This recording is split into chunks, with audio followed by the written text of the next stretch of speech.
Why is it so slow? Ooh, you didn't just... Every time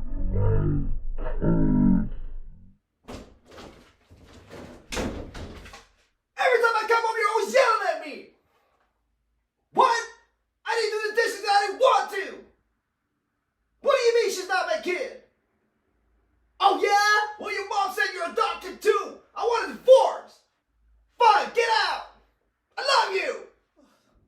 Thank God I was over.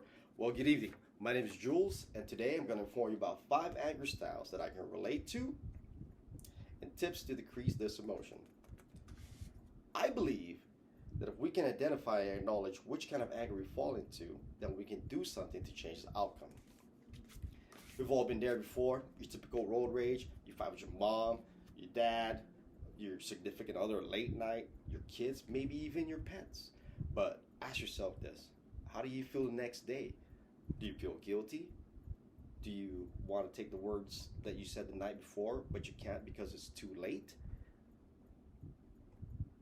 I used to be that person until I took an anger management course and found out that I found these 5 different anger styles. Not only did it help me, but it allowed me to have coping mechanism skills and help me with my personal life, professional life, and life overall. First, I'm going to talk to you about 5 different anger styles, its characteristics, okay, and what to do if you think you fall into them, okay? The first one is the chronic anger, okay?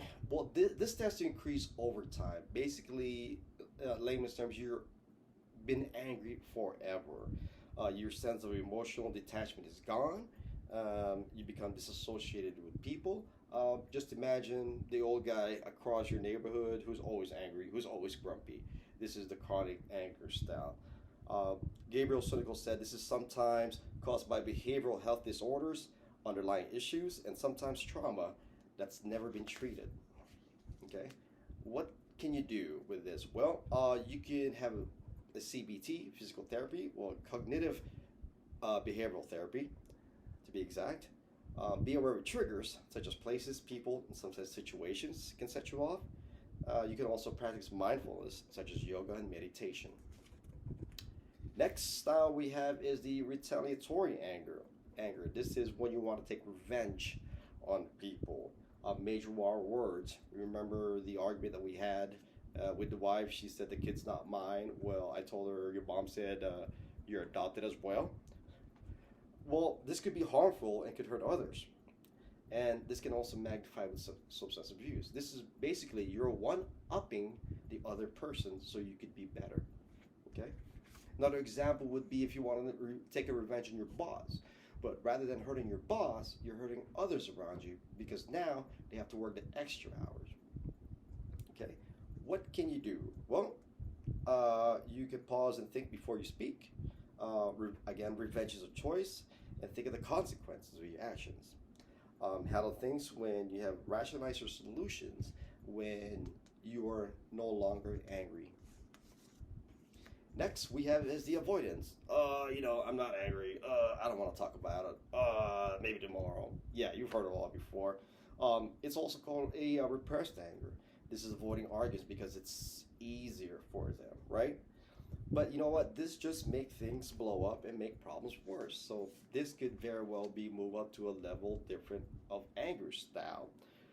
Psychologist Susan Claude said, taking actions can form a great deal of anxiety, and the easiest thing to do is avoid the situation. But it can lead to other negative coping skills, just like alcoholism, binge eating, and depression. What can you do? Well, you got to confront your problem, right? Another thing is you have to stay in the moment. Don't bring the past back, okay? And focus what's on hand. Another thing is you can compromise and work on solutions after you have calmed down. Again, after you have calmed down. Next is we have the passive aggressive style. An example would be you set up a date with your boyfriend, your girlfriend, or your significant loved one, say to show up at a dinner at 8 p.m. But you're still angry with them for some reason that you said, screw it, I'm not even going to show up.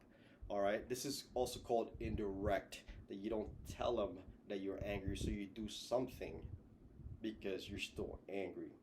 Okay? According to underclass.com, the passive aggressive may seem that they want to agree or help you, but they have other plans. Okay? Again, these are based on hidden emotions, indirect actions, and sometimes even talking about you behind people's back. Okay? Well, what can you do? Okay? Well, you can be honest with your anger. Okay? You can be assertive.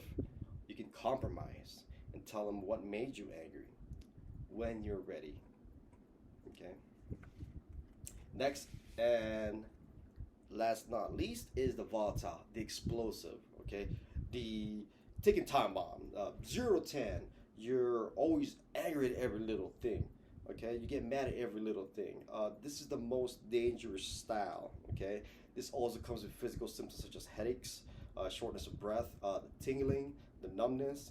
It can even lead to stroke and then to death.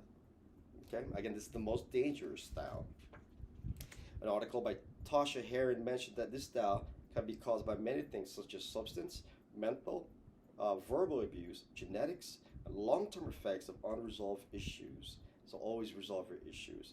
It may lead to irrational and extreme anger that ends up in destruction of property and sometimes violent acts. Now, what can you do? Right? Well, breathe. Breathe deeply. All right? When you do shallow breathing, you lose oxygen going to your brain that tells your body to go into fight or flight mode. So your cognitive side diminishes, and therefore all your body knows is that you'd have to get out of this danger, so you think irrational. Okay, take a time out, walk away, walk outside, smell the fresh air, talk to someone about it. Okay, you may not want to talk to the person that you're angry with now, but if you talk to someone about it, they give you advice, it can help out. Okay, stay out of substances like alcohol because it just magnifies your problem, it magnifies your anger. If you think it helps you in some sort of way, it doesn't. Okay, do other activities that you enjoy. I enjoy fishing, I go fishing. It goes to the same way as taking a time out. Take a walk outside. Okay, as soon as you're calm and you're rational, okay, think of the solution, because if you think rational, there are consequences of your further actions. Okay, now that we have identified 5 different styles of anger and how to cope with them, let us move on to the rest of the anger management skills that I use. Okay, they are, again, we read about think before you speak, because if it comes out of your mouth, you can never get it back. Communication. Okay, release extra adrenaline. Go to the gym.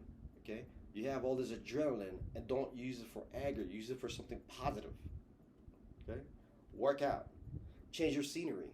Sometimes your environment helps change your mood. Listen to music. Sing. Okay, and last but not least, acknowledge the fact that you're angry. But more importantly, breathe and reassess the situation when you're calm. So in conclusion, we now know some 5 different styles of anger that we fall into, and different coping skills and mechanisms that we could use to minimize this emotion. All right, so don't give in a road rage. Okay, they can't hear anyways because the window's down. All right, don't go to bed angry because it's not gonna get it better the next morning. Also, breathe when you feel like you're getting angry. And the wife that I was talking to earlier, yeah, she was fake. I just needed it for this presentation. But don't be angry with me. Good night.